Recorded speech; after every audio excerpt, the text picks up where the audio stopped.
Hello दोस्तों, नमस्कार दोस्तों। आप सभी का स्वागत है आपके अपने YouTube channel target government post में उत्तर प्रदेश दरोगा भर्ती की तैयारी यहाँ पर कराई जा रही है। अगर आप लोग जुड़ना चाहते हैं तो नीचे दी गई रेड कलर की सब्सक्राइब बटन दबाएं और बगल में दिए बेल आइकन को ऑल करके प्रेस करें, जिससे कि रेगुलर के वीडियोस आपको मिल पाएँ।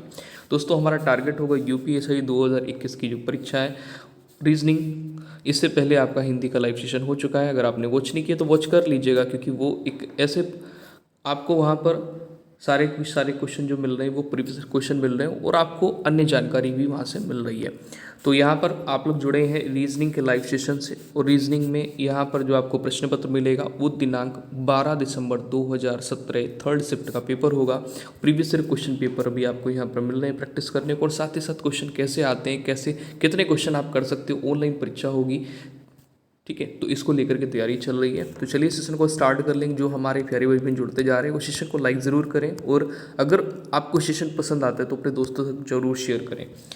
चलिए 81 नंबर क्वेश्चन कह रहा उस विकल्प का चयन करें जो अन्य से भिन्न है। अब यहाँ पर दिया गया मणिपुर है, कथकली है, मणिपुरी है, कथकली, गरबा है, ओडिशी है।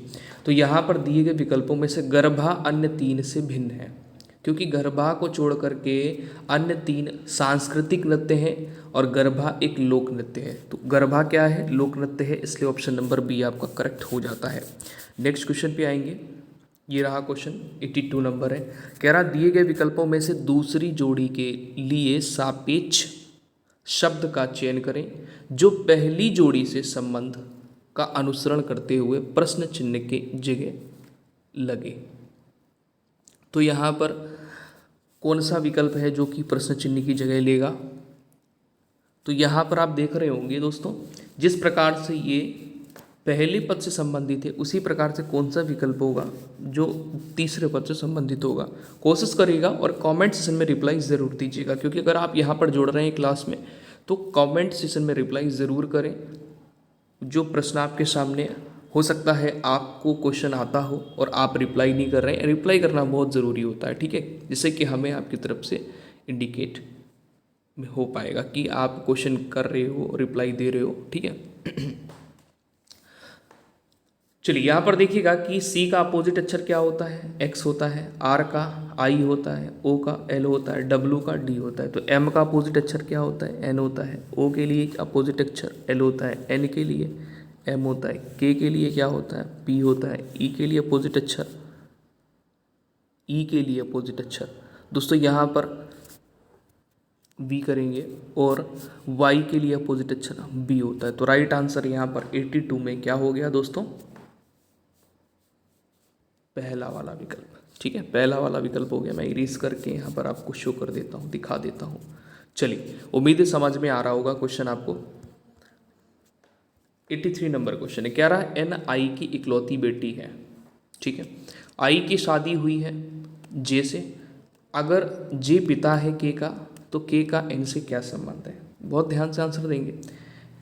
आप इसको चाहो तो ओरली भी कर सकते हो, लेकिन आप इसको ओरली करके गलत भी कर सकते हो। एन आई की इकलौती बेटी है, एन जो है वो आई की इकलौती बेटी है, ठीक है। आई की शादी हुई है जे से, आई की शादी जे से हुई है, क्लियर है। आई की शादी जे से हुई है, ठीक है। अच्छा, जे, अगर जे पिता है के का, अगर जे पिता है के का, ठीक है, तो इससे हमें पता चल गया कि ये पुरुष है और ये महिला। अगर जे पिता है के का, तो के का एन से क्या संबंध है? तो के का एन से क्या संबंध है? अभी आपको यहाँ पर पता चला कि एन बेटी है, ठीक है, एन बेटी है, ये चीज़ पता चल गई। तो इससे पता ये चलता है कि इकलौती बेटी है, तो ये क्या होगा? पुत्र होगा। तो के का एन से क्या संबंध हो गया? यहाँ पे के का एन से संबंध हो गया। के कौन हुआ? इनका भाई हुआ ना, तो भाई राइट आंसर करेंगे ऑप्शन नंबर ए। उम्मीद है समझ में आ गया होगा। नेक्स्ट क्वेश्चन पे आइए। 84 नंबर क्वेश्चन है, दिए गए विकल्पों में से दूसरी जोड़ी के लिए सापेक्ष शब्द का चयन करें जो पहली जोड़ी से संबंध का अनुसरण करते हुए प्रश्न चिन्ह के स्थान पे आए।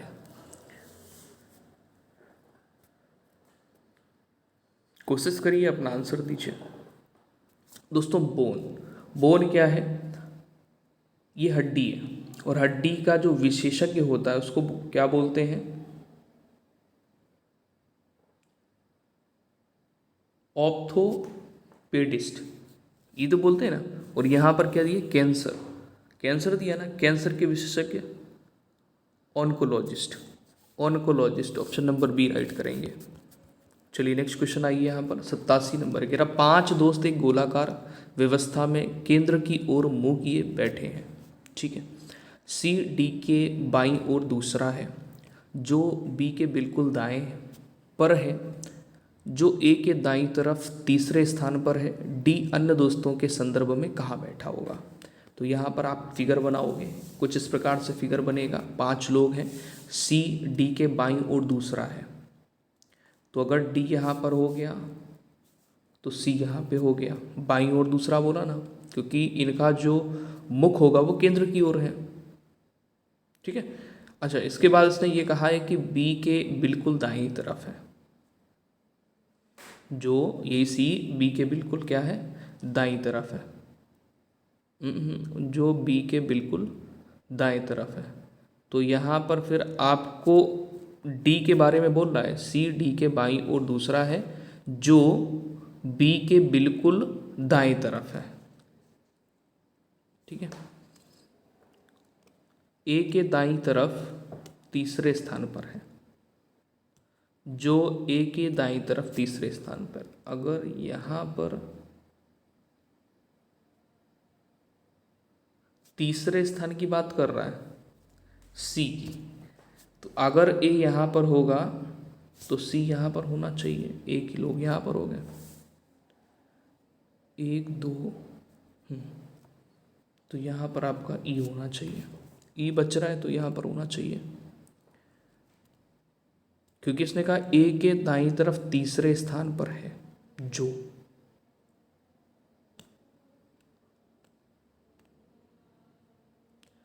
अच्छा, ये बी की बात कर रहा था, ठीक है।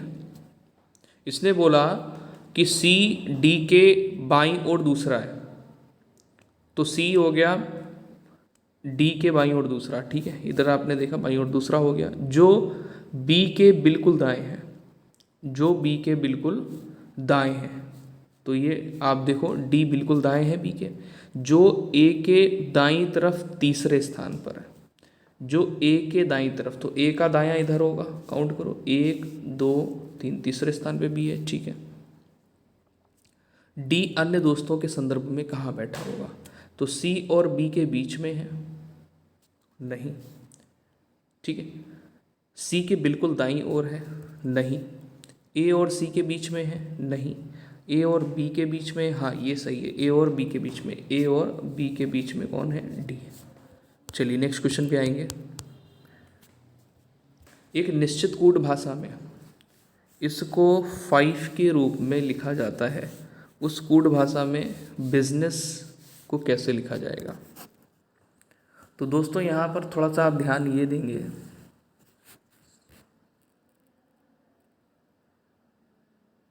कि जो यहाँ पर इसने 4 लिया हुआ है, ये किस प्रकार से लिया है? 4 क्यों लिया है, किस प्रकार से लिया है?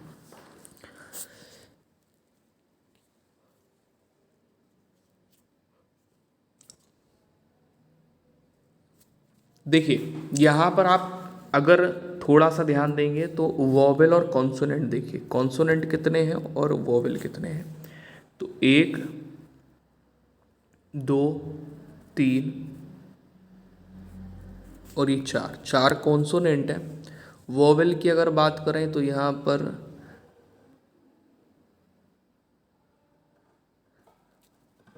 वोवेल भी होंगे, ठीक है। तो हमने यहाँ पर क्या किया, संपूर्ण वोवेल को 1 मान लिया। अगर मान लिया 1, चलो ठीक है। वैसे यहाँ पर 1 2 3 4 वोवेल है, ठीक है। अभी देखते हैं क्या है। अब यहाँ पर कॉन्सोनेंट ले लो प्लस वोवेल ले लो, तो 1 2 3 4 और 5, ठीक है। तो 5 यहाँ पर आपका ये हो गया। वोवेल यहाँ पर 1 2 3 वोवेल है, और 1 2 3, हाँ 3 वॉवेल है, तो यहाँ पर भी वॉवेल को अगर 1 मान लेंगे तो फिर 6 आना चाहिए आंसर। 6 ऑप्शन में दिया गया है। ठीक है, यहाँ पे बढ़ा सकते नहीं हैं, 5 से कम कर सकते नहीं हैं, तो 1 ही मानना होगा हमको यहाँ पे। ठीक है, 1 ही मानना होगा। Option number C correct answer होगा। चलिए नेक्स्ट क्वेश्चन आएंगे।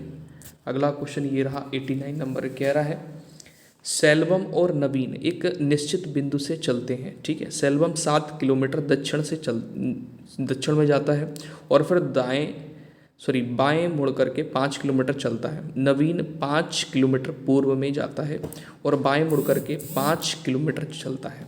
दोनों एक दूसरे से कितनी दूरी पर होंगे ये बताना है आपको। तो डायरेक्शन ये उत्तर हो गई, ये दक्षिण हो गई, ये पूर्व हो गई, ये पश्चिम हो गई। ठीक है, डायरेक्शन इधर मैंने बना ली है जिससे हेल्प हो सके। तो सेल्वम और नवीन एक निश्चित बिंदु से चलते हैं। सेल्वम 7 किलोमीटर दक्षिण की ओर, सेल्वम क्या हुआ 7 किलोमीटर दक्षिण की ओर गया। ठीक है, दक्षिण की ओर गया और फिर बाएं ओर मुड़ करके 5 किलोमीटर। तो जब बायां मुड़ेगा तो इधर की ओर बायां मुड़ेगा, 5 किलोमीटर गया। नवीन 5 किलोमीटर पूर्व में जाता है, तो नवीन भी यहाँ से चलना प्रारंभ करेगा। तो ये तो सेल्वम पहुँचा है, तो नवीन 5 किलोमीटर पूर्व की ओर चला और बाएं मुड़ जाता है, तो बाएं मुड़ करके 5 किलोमीटर, 5 ही 5 ही। ठीक है, तो कह रहा है दोनों एक दूसरे से कितनी दूरी पर हैं, दोनों एक दूसरे से कितनी दूरी पर है निकालो। ये सेल्वम यहाँ पे है, नवीन यहाँ पे है, इनके बीच की दूरी निकालो भाई कितनी है। तो ये 7 और 5 कितनी हो जाएगी, 12 हो जाएगी, 12 किलोमीटर। ठीक है, ऑप्शन नंबर डी करेक्ट हो जाएगा। चलिए नेक्स्ट क्वेश्चन आइए।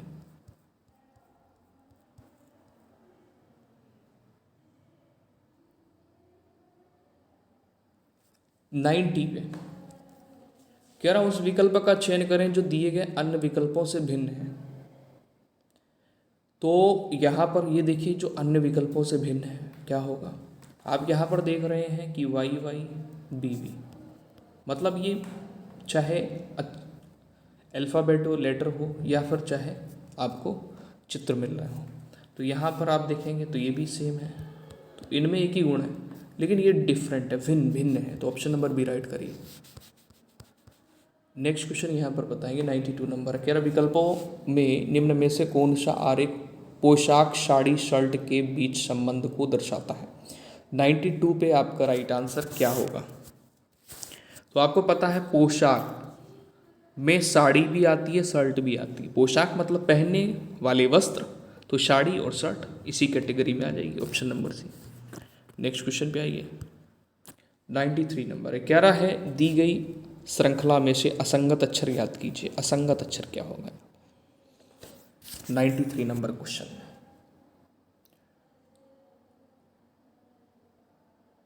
चलिए ऑप्शन नंबर यहां पर आप क्या करोगे भाई, ऑप्शन नंबर क्या करोगे। देखो यहां पर थोड़ा सा ध्यान दोगे तो ये 15 से विभाजित संख्या नहीं है, 13 से ही विभाजित संख्या नहीं है, ठीक है, 14 से ही विभाजित संख्या नहीं, लेकिन ये 16 से विभाजित संख्या है। जो ये 272 दी गई है 16 से विभाजित संख्या है। ठीक है, कट जाएगी। ठीक है, तो ऑप्शन नंबर बी आपका यहाँ पे राइट हो जाएगा। नेक्स्ट क्वेश्चन आइए। 94 नंबर है, क्या रहा है चित्र में, हालांकि चित्र यहाँ पे दिया नहीं गया है, कहता है कि लड़की की ओर इशारा करते हुए, चित्र में एक लड़की की ओर इशारा करते हुए, ये ब्लड रिलेशन का क्वेश्चन है और इन क्वेश्चनों को आप लोग कोशिश क्या करें ओरली किया करें। चित्र में एक लड़की की ओर इशारा करते हुए सीता ने कहा उसकी माँ का पिता, सीता ने कहा उसकी माँ का पिता मेरी बहन का दामाद, सॉरी दादा नाना, ठीक है, दादा नाना, जबकि उसकी माँ उसके दादा नाना की इकलौती बच्ची है। सीता का उस लड़की से क्या संबंध है। अब ये बना के ही दिखाना पड़ेगा क्योंकि यहाँ पर पीढ़ी चेंज हो गई, दादा नाना वाली बात आ गई इसलिए। ठीक है, दादा नाना वाली बात आ गई। मान लीजिए कोई एक ये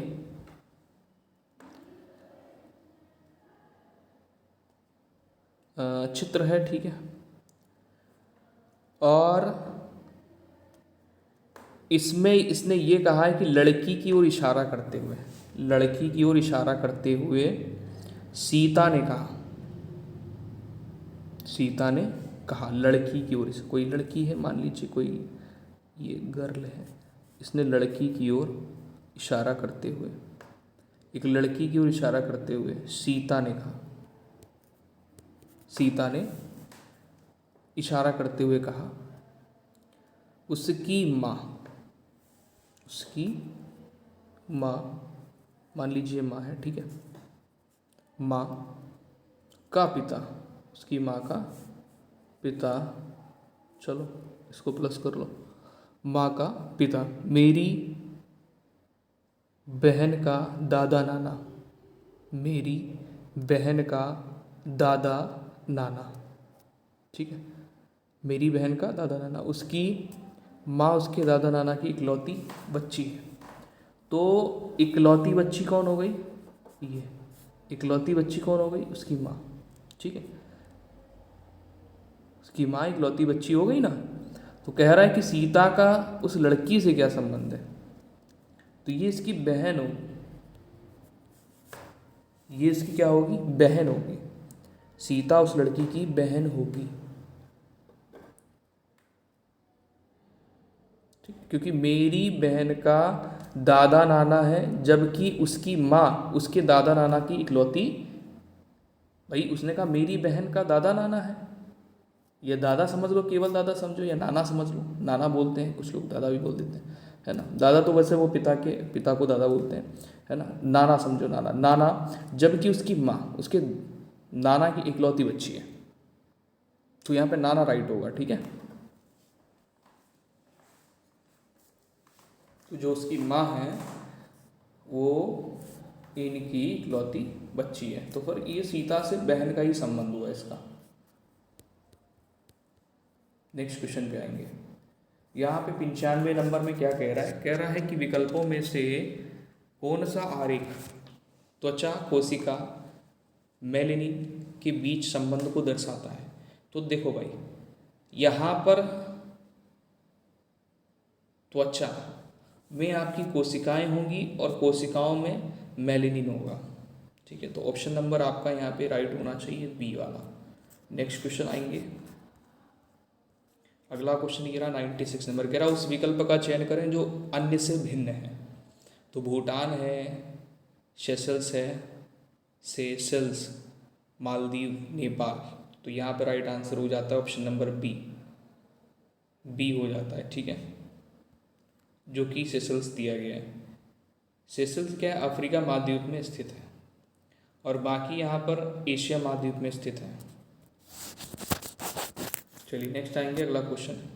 इसमें कह रहा दिए गए विकल्पों में से आकृति का चयन करें जहाँ बिंदुओं या बिंदु को उस ढंग से रखा जा सकता है जैसे बिंदु या बिंदुओं को नीचे दी गई आकृति में रखा गया है। अभी आप देख रहे होंगे कि ये जो बिंदु आपको दिख रहा है वो वर्ग और आयत के बिटवीन है, मतलब ट्रायंगल से कोई मतलब नहीं है उसका, तो हमें बिंदु को ही ध्यान रखना है, तो बिंदु को रखा जा सके। तो यहाँ पर अगर आप रखोगे बिंदु को रखा जा सके, इसमें तो रख नहीं सकते, तीनों ही आ रहे हैं, इसमें भी रख नहीं सकते, तीनों ही आ रहे हैं, है ना, और इसको भी चेक करो, डी वाले ऑप्शन को, इसको भी नहीं रख सकते, पहला वाला ऑप्शन ए राइट होगा। इसमें देखो कहाँ रख सकते हैं, यहाँ पे रख सकते हैं बिंदु को, ठीक है। चलिए नेक्स्ट क्वेश्चन आइए, 98 नंबर क्वेश्चन। दिए गए विकल्पों में से उस शब्द का चयन करें जिसका दिए गए शब्द के अक्षरों का प्रयोग करके, जिसको दिए गए शब्द के अक्षरों का प्रयोग करके नहीं बनाया जा सकता है।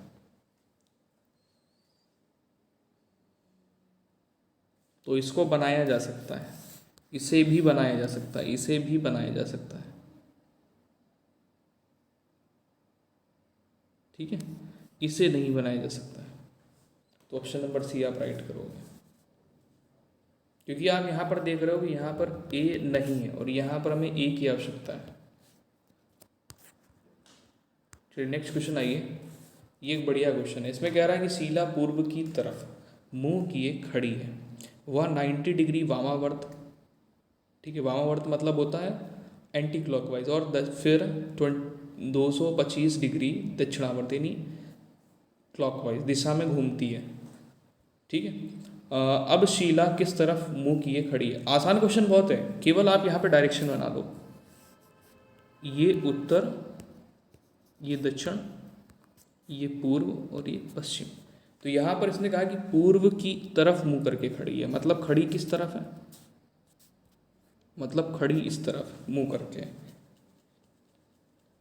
ठीक है। अब वह वामावर्त, जब इस तरफ तुम मुंह करके खड़े होगे तो ये आपका लेफ्ट होगा, ये राइट होगा। तो वामावर्त यानी बाएं हाथ की तरफ उसने घूमने को बोला 90 डिग्री। तो जब बाएं हाथ 90 डिग्री घूमा, तो 90 डिग्री जब घूमा तो यहाँ पे आ गया इस तरीके से। ठीक है। उसके बाद बोला कि फिर 225, तो पहले 200 जाओ, 200 कह रहे हैं, पहले आप 180 घूमो। तो यहाँ से जब 180 जाओगे दक्षिणावर्त, तो 180 यहाँ पर आ गए, और 45 और चले जाओ, तो 45 ये हो गया, 180 हो गया, टोटल मिलाकर के 225 डिग्री हो गया। ठीक है। तो ये डायरेक्शन कौन सी है? डायरेक्शन है दक्षिण पश्चिम। दक्षिण पश्चिम ऑप्शन नंबर डी। ठीक है, दक्षिण पश्चिम ऑप्शन नंबर डी। तो वही कह रहा है कि शीला किस तरफ मुँह करके खड़ी है। चलिए हम यहाँ पर सॉल्यूशन भी इसका दिखा देंगे। देखो किस तरीके से डायरेक्शन ये आपको पता हो गई जो भी बनाई थी मैंने, और शीला पूर्व दिशा की ओर मुँह करके खड़ी थी, 90 डिग्री वामावर्त घूमी तो इसकी दिशा ये बदल गई, मतलब यहाँ पर पहुँच गई है। ठीक है। फिर उसके बाद 225 डिग्री दक्षिणावर्त घूमी यानी क्लॉकवाइज, तो घूम करके यहाँ पे आ गई, 45 ये होगा, 180 इधर होगा। ठीक है। तो डायरेक्शन क्या हो जाएगी? दक्षिण पश्चिम। चलिए 100 नंबर क्वेश्चन कह रहा दी गई श्रृंखला में जो असंगत अक्षर है उसे ज्ञात करिए। तो देखो भाई, बी दूसरे नंबर पे आता है, एच 8वें नंबर पे, जे 10वें नंबर पे, क्यू 17वें नंबर पे। ठीक है। जेड आपका 26 नंबर पे। असंगत कैसे निकालोगे? असंगत कैसे आप निकालोगे? तो आपने यहाँ पर क्या किया कि इसके बीच में आप देख रहे हो +7 कर रहा है, इसके बीच में आपने क्या किया +9 कर रहा है। ठीक है। तो यहाँ पर क्या करना चाहिए? +5 करना चाहिए। जब विषम संख्याओं को प्लस कर रहा है तो यहाँ पर आपका अगर 5 होता मान लीजिए, तो यहाँ पर +3 करता। 3, 5, 7, 9 इन विषम संख्याएं हैं आपकी ये। ठीक है, क्रमागत चल रही है। तो यहाँ पर H की जगह E होना चाहिए था। ठीक है। तो असंगत अक्षर कौन सा है? तो आपका H है, ऑप्शन नंबर सी करेंगे यहाँ पे। ठीक है, सी राइट करेंगे। नेक्स्ट क्वेश्चन ये है, इसमें ये कह रहा है आपसे, बहुत ध्यान से आंसर दीजिएगा।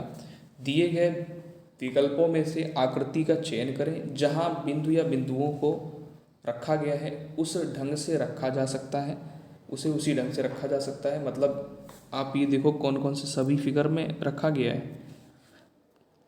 तो एक बिंदु तो ये है, एक बिंदु ये है, और एक बिंदु ये, 3 बिंदु हैं लगभग। ठीक है।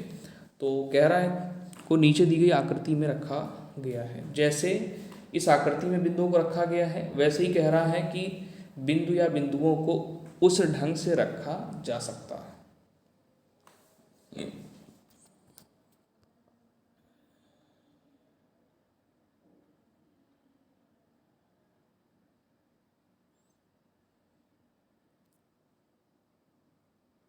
तो थोड़ा सा गौर करना होगा इसमें आपको। इसमें तो आप कर नहीं सकते क्योंकि आप वर्ग को देखो और आप सर्किल को पहले देखो कि एक हमें बिंदु यहाँ पे लेना है। ठीक है। वर्ग और सर्किल को इसमें हम लोग ले नहीं सकते इस तरीके से, है ना।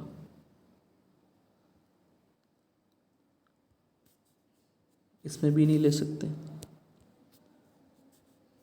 इसमें भी नहीं ले सकते।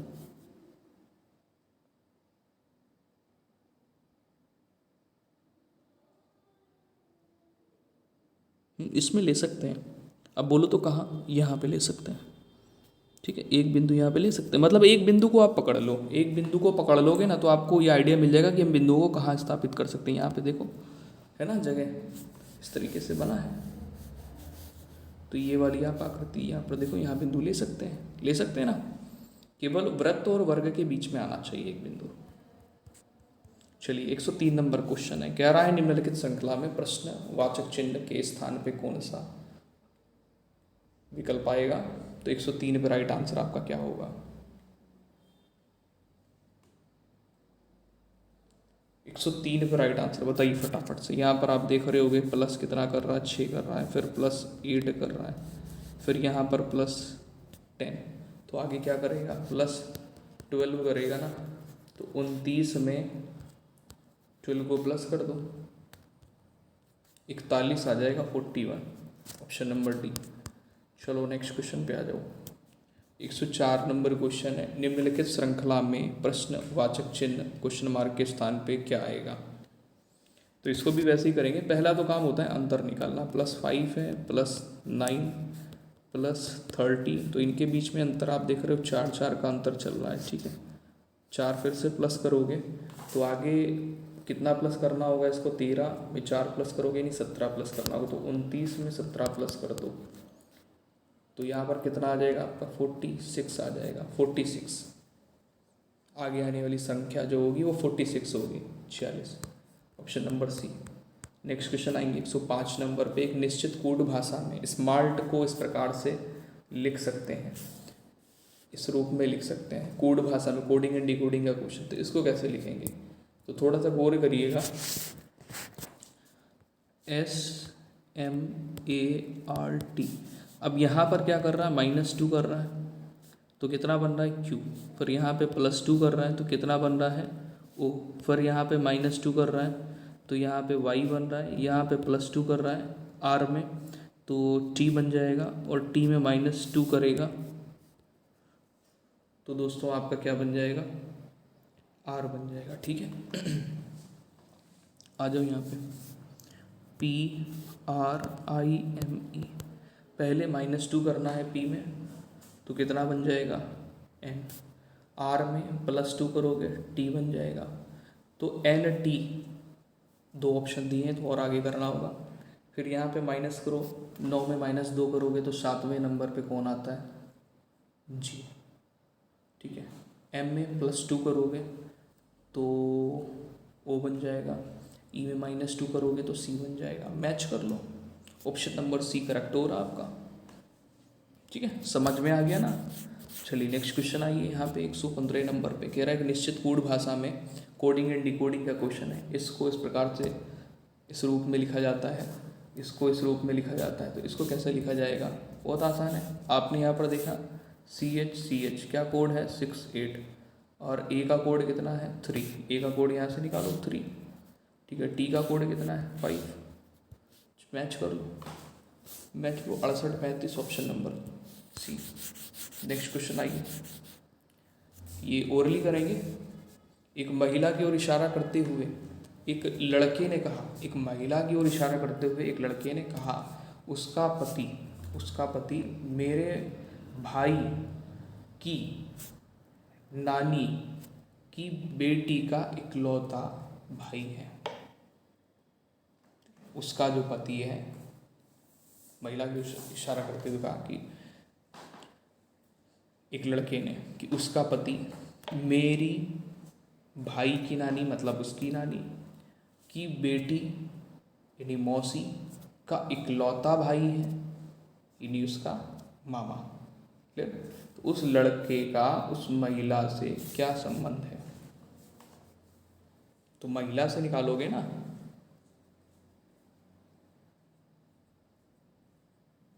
भाई मामा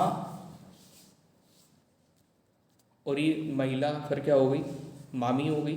तो लड़का का उस महिला से क्या संबंध है, तो लड़का है तो सीधी सी बात है कि वो भांजा होगा। तो राइट आंसर ऑप्शन नंबर क्या करेंगे, डी करेक्ट करेंगे। भाई जो रिलेशन मामा से होगा वही तो मामी से होगा ना, नहीं समझे, क्वेश्चन पढ़ लो समझ आ जाएगा 116 पे, ठीक। राइट आंसर ऑप्शन नंबर क्या करोगे, डी कर लोगे। चलो नेक्स्ट क्वेश्चन आओ, ये कथन निष्कर्ष वाला क्वेश्चन है, कोशिश करिएगा। कथन यहाँ पे ये दिया गया है, सभी नाइट्रोजन अद्वितीय हैं, सभी उर्वरक उपयोगी हैं। तो सभी नाइट्रोजन अद्वितीय, ठीक है, और सभी उर्वरक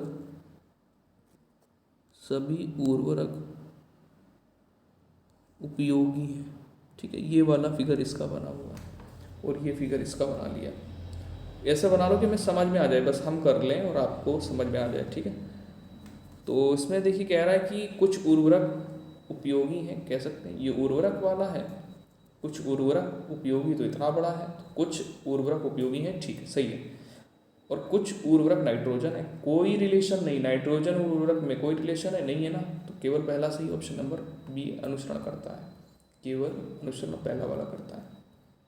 चलिए यहाँ पर आइए, 120 नंबर क्वेश्चन है। गणेश शाम को सूर्य की दिशा में साइकिल चलाता है।